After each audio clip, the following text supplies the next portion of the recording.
एक बार एक धनी व्यक्ति रोटियां बांट रहा था और उसको रोटियां जो हैं कोई छोटी कोई बड़ी। अब व्यक्ति का स्वभाव होता है बड़ी रोटी लेने का, तो वहाँ पर अफरा तफरी हो रही बड़ी रोटी पाने के चक्कर में।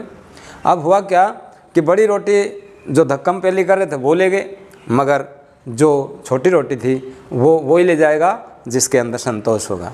मैंने देखा एक छोटी सी लड़की जो गुड़िया वो लाइन में सबसे पीछे खड़ी और बस बाकी सब धक्का मार रहे एक दूसरे को बड़ी रोटी पाने की चाह में। अब रोटियां तो बड़ी सब बिक गई, ले गए सब, लेकिन जो सबसे पीछे एक रोटी बची वो गुड़िया उस रोटी को लेकर के घर गई।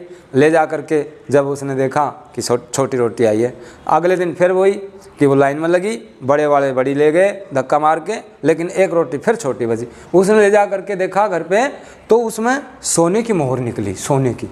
अब उसने अपने पिताजी को दिखाया, पिताजी ने कहा कि ये सोने की मोहर उसी को दे आओ जिसकी रोटियां लेके आए हो।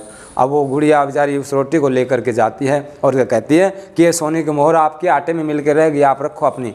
अब उसने कहा नहीं बेटा, ये सोने की मोहर मेरी नहीं है, ये सोने की मोहर तुम्हारी है, क्योंकि तुमने संतोष किया, लाइन में खड़े रहे, आराम से आपको रोटी मिल गई, और जो धक्का मार के लेके गए वो कुछ नहीं लेके गए, लेकिन आपको ये रोटी में सोने की मोहर मिली। इसका मतलब ये आपका संतोष है।